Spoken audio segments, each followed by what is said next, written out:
Մոդեռնիզմի ճարտարապետության գլուխգործոց, որ կառուցվեց 1970-ին Երևանում, միասնական հաղթանակներն ավելի հնչեղ դարձնելու համար։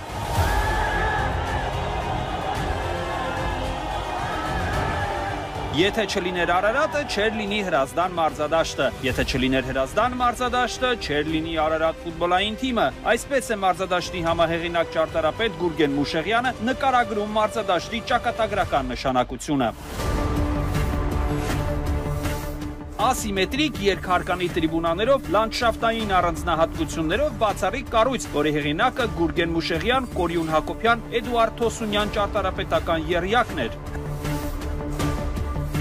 Հրազդան ստադիոնի նախագծման և կառուցման պատմությունը, ազգային գիտակցության բարձրացման դարաշրջանի ձնհալի համատեքստում, ինչու խորհրդահայ մոդեռնիզմի գլուխգործոցը դուրս մնաց մշակույթի անշարժ հուշարձանի կարգավիճակ ունեցող կառույցների ցանկից, ինչու լեգենդար ստադիոնում ֆուտբոլ էլ չեն խաղում, ու ի վերջո անարդար որոշումը, որ մի օր այն պետք է քանդվի, հնարավոր է շրջանցել ու վերականգնել Հրազդանի երբեմնի փառքն ու նշանակությունը։ Նյումեգը ներկայացնում է խորհրդահայ մոդեռնիզմի նշանավոր հետազոտող ճարտարապետության միջազգային ակադեմիայի անդամ պրոֆեսոր Կարեն Բալյանի բացառիկ աշխատությունը։ Հրազդան ստադիոն, մոդեռնիզմի ճարտարապետության գլուխգործոցը։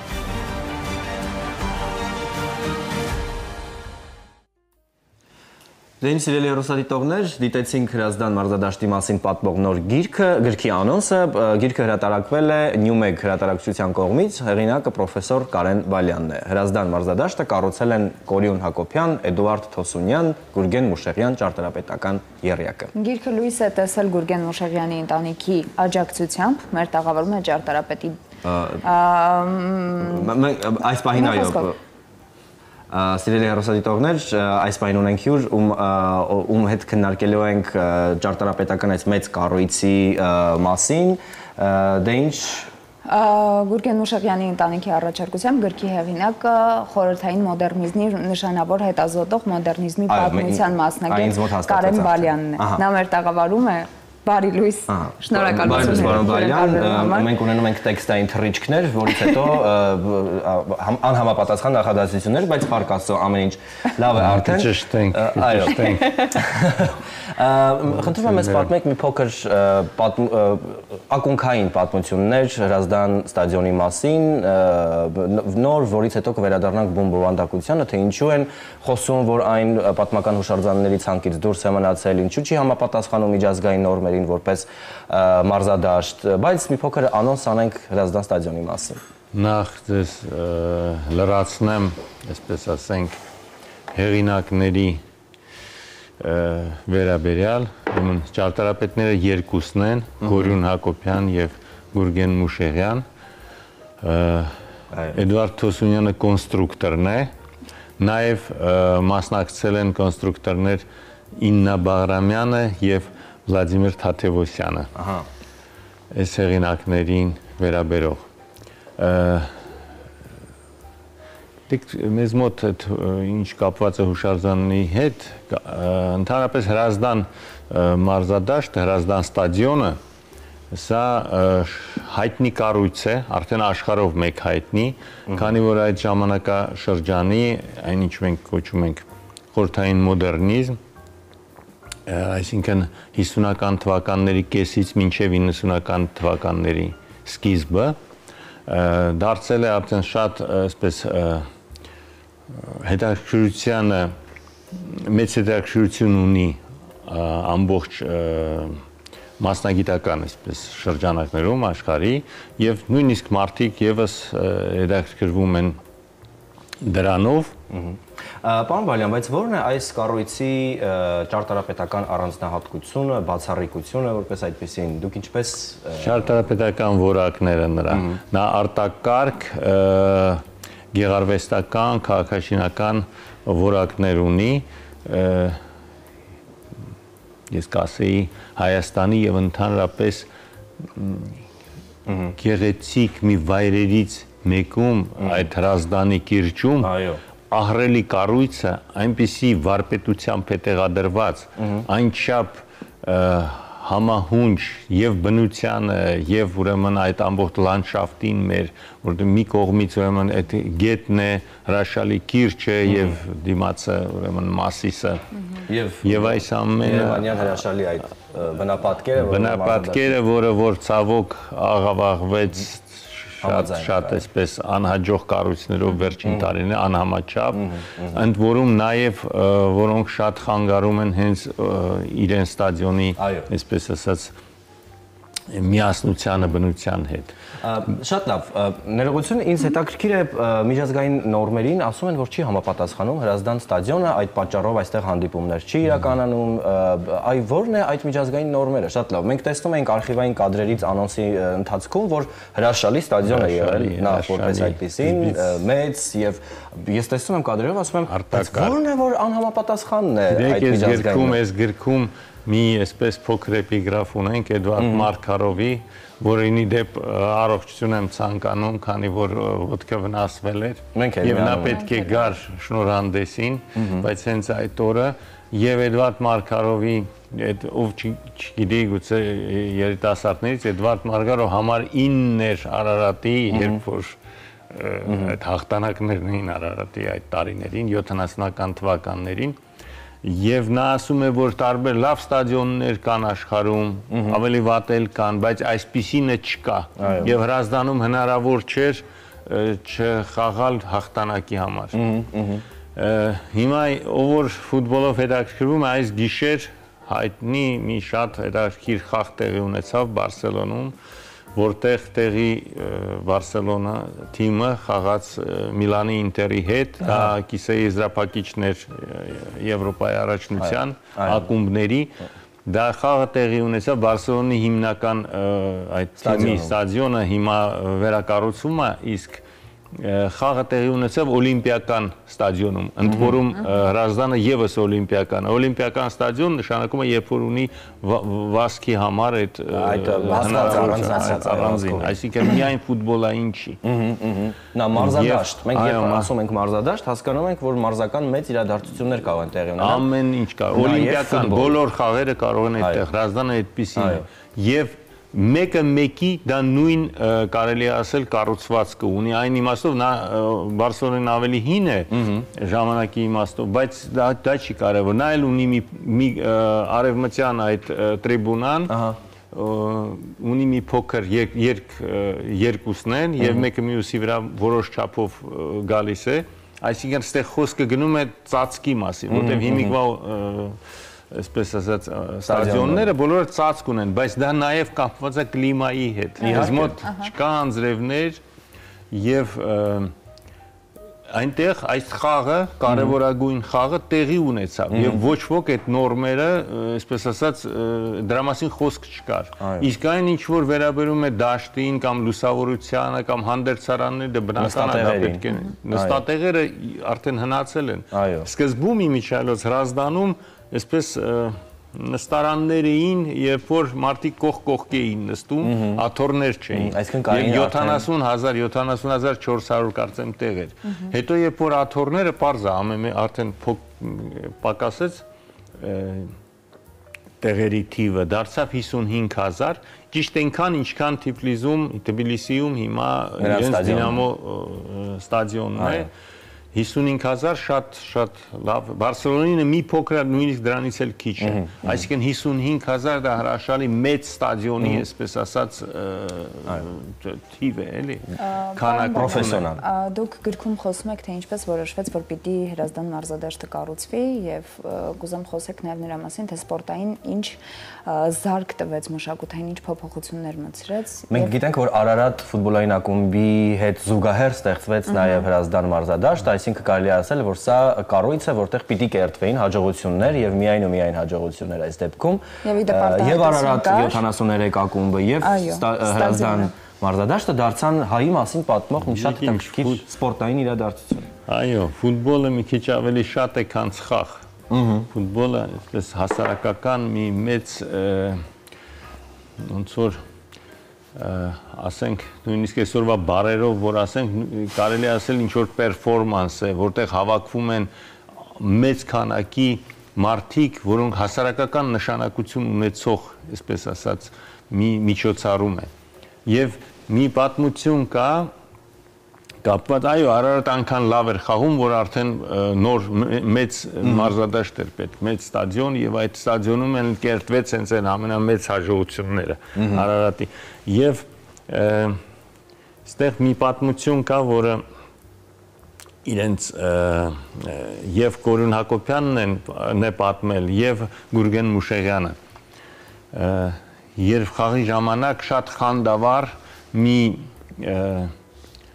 արդեն ոչ երիտասարդ մարդ, այսպես ընդունում է այս ամբողջ ինչ որ տեղի ունենում, ոգևորված այդ հաղթանակը, այդ հրաշալի խաղը եւ այլն, շատ ոգևորել, իրենք հարցնում են, թե դուք այդչափ սիրում եք ֆուտբոլը, ասում է ֆուտբոլը սիրում եմ, բայց ինձ այդ խանդավառությունը ինձ մոտ առաջանում է ոչ թե այնքան խաղից, ինչքան նրանից, որ այս չափ մեր քանակի, մեր մարդիկ, մեր ժողովրդի ներկայացուցիչները, այսպես ասենք, հա, մեր ժողովուրդը հավաքված այստեղ միահամուռ այսպես ուրախություն է ապրում։ Պարոն Բալյան, նախ շնորհակալ ենք այս անդրադարձի համար, իսկապես ճարտարապետական կոթող, որտեղ տեղի են ունեցել մեծամեծ իրադարձություններ խաղի տեսքով, մենք դեռ զրուցելու ենք անպայման գրքի մասին, արդեն մասնագետների հետ, նաև հասկանալու ով պիտի կարդա եւ ինչ է տալու այս գիրքը, բայց դուք որպես հեղինակ եւ այս զրույցի ամփոփում, ինչու պետք է անպայման անդրադառնալ Հրազդան ստադիոն գրքին եւ ինչ կտա ընթերցողին այս գիրքը։ Ես ուրախ կլինեմ, որ մարդիկ կարդան այս գիրքը, որտեղ այստեղ միայն ստադիոնի մասին չէ, այստեղ կա նաև մեր ամբողջ կոնտեքստը մշակութային եւ ճարտարապետական, որ 70-ական թվականների, 60-ականների վերջ, 70-ականների սկիզբ բարձրունքն էր դա մեր ճարտարապետության եւ խնդիրը, գլխավոր խնդիրը այնուամենայնիվ հաղորդելն է այդ կոնտեքստի, այսպես մանրամասները, մանրամասները, բայց նաև նպատակը այս կառույցի պահպանելն է։ Եվ ես կուզենայի, որ այստեղ, եթե թույլ կտաք, այս գիրքը, երբ որ շնորհանդեսն էր, մենք կազմակերպեցինք ստորագրահավաք, շատ մարդիկ էին եկել, իմիջիալոց դա տեղի էր ունենում նախկին տանը Կորյուն Հակոբյանի, եւ այստեղ տեսնում եք պահպանել Հրազդանը բազմաթիվ ստորագրություններով, սա ես պատրաստվում եմ հանձնել ֆուտբոլի ֆեդերացիա եւ գուցե քաղաքապետարան, որպեսզի լինի այսպես մի ազդանշան, որ Հրազդանը պետք է եւ պահպանել, ընդհանրապես որ այդ խոսակցությունները արդեն վերանան, որ Հրազդանը կարելի է քանդել եւ չեմ լեզուս չի պատտում նույնիսկ այդ արտասանել այդ մի հրաշալի այդ կառույցը եւ երկրորդը որ սա ուղղակի պետք է մի փոքր վերանորոգում այնտեղ այդ տեխնիկական մասերի դաշտը լույսը եւ հանձնել եւ նոր հաղթանակներ եւ այդ խանդավառ միասնությունը մեր ժողովրդի որ այդտեղ եւս ուրեմն տեղի ունենա եւ հուսանք որ դա մեր հաջողությունների սկիզբը կազդարարի վերածնունդ շնորհակալություն Պարոն Բալյան, մենք զրուցում ենք Ճարտարապետության միջազգային ակադեմիայի անդամ պրոֆեսոր Կարեն Բալյանի հետ, հայերեն է հրատարակվել նրա Հրազդան ստադիոն գիրքը հրատարակել է Նյումեգը մարզադաշտի ճարտարապետներից մեկի Գուրգեն Մուշեղյանի ընտանիքի աջակցությամբ։ Շարունակում ենք խոսել գրքի մասին, հիմա դիտենք եւս մեկ տեսանյութ հատված Գուրգեն Մուշեղյանի մասին պատմող ֆիլմից, հետո կզրուցենք գրքի հեղինակի հետ։ Հեղինակի հետ արդեն զրուցեցինք, կունենանք հյուր, որի հետ կշարունակենք ծավալվել գրքի մասին։ Մուշեղյան Գուրգենի Հրազդան ստադիոնը, որ ես շատ բարձր եմ գնահատում, եւ ոչ միայն ես եմ գնահատում, այլ նա մտել է մեր սովետական երկրի պոստմոդեռնիզմի շրջանի լավագույն ճարտարապետական օրինակների մեջ։ Հրազդան մարզադաշտը տարուկեսում մենք պաստորեն ի վիճակի եղանք եւ նախագծել եւ կառուցել։ Դա հսկայական կառույց է, դա երևի Երևանի ամենամեծ կառույցն է, հա, եթե նայենք դիեզերքից, Հրազդան մարզադաշտն է, որ որպես առանձին կառույց կառանձնանա։ Երբ որ Արարատը շատ լավ խաղալ, գալիս էին աշխարհի եւ Եվրոպայի առաջերտին ֆուտբոլային ուրեմն թիմերը խաղալու Երևանի Արարատի հետ, բոլորի կարծիքները մարզադաշտի վերաբերյալ, որ մենք այսպիսի մարզադաշտ չենք տեսել։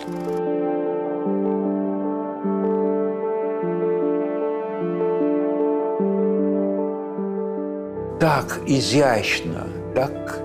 искусно положить этот амфитеатр на рельеф, что стадион вообще-то всегда это каноническое, вообще-то говоря, здание. А здесь форма рождается из гор, из холмов и так красиво раскрывается в сторону города. 70 թվականի նոյեմբեր ամսվան արդեն պատրաստ էր Հրազդան մարզադաշտը։ Երևան էր եկել նույնիսկ Բրեժնևը այդ տոնակատարությունը տոնելու համար եւ Հրազդանում չեղավ Հրազդանի բացումը միայն այն նպատակով, որտեղ ծույլ եկավ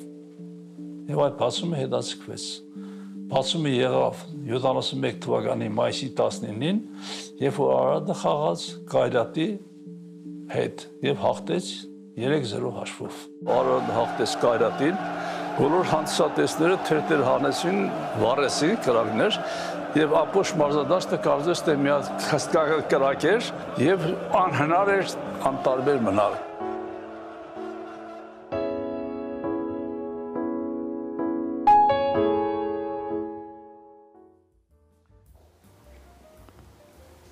Ինչ սկսում ենք սիրելի հեռուստադիտողներ, գիրքը լույս է տեսել Գուրգեն Մուշեղյանի ընտանիքի աջակցությամբ, մեր տաղավարում է ճարտարապետի դուստրը, դաշնակահարուհի, կոմպոզիտոր, երաժշտական պրոդյուսեր Արաքսիա Մուշեղյանը։ Բարի լույս։ Բարի լույս։ Շնորհակալ ենք հյուրընկալվելու համար։ Ձեզ եմ շնորհակալ։ Եվ շատ հետաքրքիր թեմայի ենք իդեպ անդրադառնում, որը որ ճարտարապետական կոթող է, մեծ կառույց, որտեղ տեղի են ունեցել մեր մասին պատմող մեծ հաղթանակներ, նվաճումներ, բայց ձեր հայրը վստահ եմ լինելով այս հրաշալի ճարտարապետական երեակի անդամներից մեկը վստահաբար պատմել է շատ ու շատ պատմություններ Հրազդան ստադիոնի մասին, նաև ֆուտբոլի Արարատ 73-ի, որում իդեպ շատ մեծ փոխկապակցված են միմյանց։ Ինչ հիշողություններ ունեք հայրիկից։ Իսկապես հայրիկիս համար սա երևի կարևորագույն կառույցներից էր իր ճարտարապետական կյանքի ընթացքում, որովհետև Հրազդան ստադիոնը եղել է իր դիպլոմային աշխատանքը։ Այո, 68-69 թվականին, երբ որ նրանք սկսել են կառուցումը, նա դեռ 30 տարեկան նույնիսկ չի եղել, նոր է լրացել 30 տարեկանը, եւ քանի որ դա եղել է իրեն դիպլոմային աշխատանքը, իսկ դիպլոմային աշխատանքի ղեկավարը եղել է Կորյուն Հակոբյանը եւ այս ստադիոն մարզադաշտը նա գնահատում էր որպես իրեն երևի երեխաներից մեկը վերաբերվում էր որպես երեխայի եւ մենք շատ էինք խոսում նրա մասին, որ ինչ վիճակում է այսօրվա օրով գտնվում մարզադաշտը եւ նա ասում էր հասկանում ես, սա իմ երեխան է, ես չեմ կարող անտարբեր վերաբերվել, ես իմ բոլոր ինչ իմ հնարավորությունների սահմաններում է կանեմ բոլոր գործողությունները, որպեսզի պահպանվի այս մարզադաշտը։ Չէ՞ որ մարզադաշտը իսկապես օբյեկտիվ լինելով ոչ թե նրա համար, որ ես նրա դուստրն եմ կամ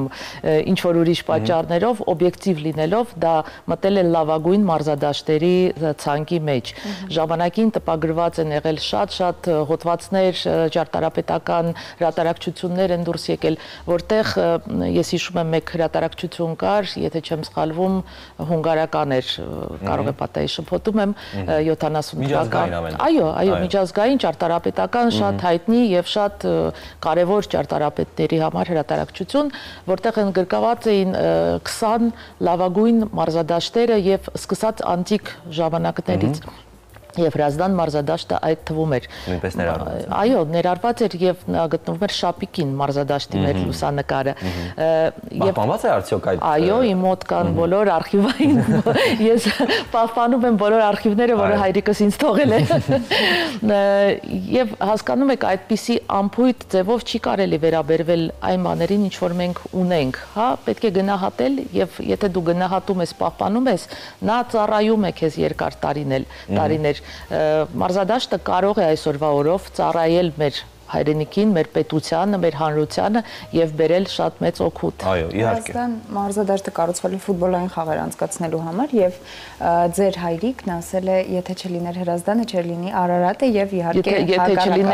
հակառակը, եթե չլիներ Արարատը, չէր լինի մարզադաշտը եւ եթե չլիներ Հրազդան ստադիոնը, չէր լինի Արարատ 73-ը, որովհետեւ եթե գրքում կարդաք շատ կան կարծիքներ նույն ֆուտբոլիստներից, որոնք ասում էին, կարծեմ Մարկարովն էր ասում, որ երբ որ մենք դուրս եկանք մարզադաշտ, այդ հիասքանչ ճարտարապետությունը մենք այնպես էինք խոնարհվում այդ ճարտարապետության դեմ, որ մենք հասկանում էինք, այս մարզադաշտում մենք միայն կարող ենք հաղթենք։ Եվ հարցս կարող էր նրանում, ինչ կարծիք եք, ինչու այն դուրս եկավ հուշարձանների պահպանումը, ինչու այլևս չեն զբաղվում։ Մենք բոլորս գիտենք, որ հուշարձանների ցանկից շատ կառույցներ են դուրս եկել, վաճառվել, առաջին պայմանը երևի քանդվել, վաճառվել, որպեսզի այդ հարցը շատ խորը հարց է։ Միանշանակ կոմերցիոն հարց է այս դեպքում։ Այո, կամ կոմերցիոն հարց է։ Այսպիսի կառույցներ պետք է պատկանան, միևնույնն է, եթե դու նույնիսկ ունես, եթե պետությունը ունի խնդիր, հա, գումար ձեռք բերելու, նա կարող է էլի վաճառել, բայց բացի նրանից, որ դու տալիս ես այն մարդուն ում վաճառում ես հնարավորություն օգտվել դրանից, նա պետք է պարտականություններ ունենա։ Ոչ մի տեղ աշխարհում, եթե նույնիսկ մենք նայում ենք բոլոր հին, հա, ինչ որ կառույցների, որոնք վաճառված են, փորձի, չգիտեմ, Փարիզում, Հռոմում, մի հատ փորձի պատուհան փոխես դուրսը, դու իրավունք չունես։ Այդ պատմամշակութային հուշարձանների հետ պետք է պահպանես։ Այո, դու միայն կարող ես պահպանել եւ վայելել եւ ունենալ։ Իհարկե, դու կարող ես օգտվել, նորմալ է, եթե դու ներդրել ես գումար, դու պետք է դրա վրա գումար աշխատես, բայց դու նաեւ պետք է օգուտ բերես, դու իրավունք չունես անել ինչ քո մտքով անցնի։ Շատ լավ, տիկին Ուժղան, դե միանշանակ կարդացել եք գիրքը արդեն, որպես այդպեսին, գիտեք թե ինչի մասին է խոսքը, հարց, որպես այդպեսին, ինչու պետք է կարդալ նախ, ինչ կտա ընթերցողին եւ որպես այդպեսին Հրազդան ստադիոն գրքի մասին ինչու որոշվեց, որ պետք է ամեն դեպքում հայերեն հրատարակվի։ Մենք խոսում ենք, որ սա պատմական հուշակոթող է, այնուհետև դուրս է եկել այդ հուշարձանների ցանկից։ Հիմա մտածում են կան խոսակցություններ, որ պետք է քանդվի, պետք է վաճառվի, մի խոսքով։ Շատ ու շատ խոսակցություններ, այո։ Բայց ամեն դեպքում նա պահպանվում է լինել ակտուալ որպես մեծ մշակութային, պատմամշակութային կոթող եւ արդեն անդրադարձ գրքի տեսքով այս կառույցին։ Ըստ ձեզ, ինչու որոշվեց, որ պետք է հայերեն հրատարակվի։ Ինձ թվում է, որ այս գիրքը անպայման պետք է լիներ հայերեն լեզվով, որովհետեւ առաջինը նախ հայերեն, այո։ Ինձ թվում է սա շատ օգուտ կլինի առաջին հերթին երիտասարդ ճարտարապետներին, որովհետեւ երբ որ կարդում ես պատմությունը, կարդում ես այն մարդկանց ճանապարհը, որոնք անցել են այդ ճանապարհը ճարտարապետները, ինչով են նրանք ապրել, ինչի մասին են երազել եւ երիտասարդ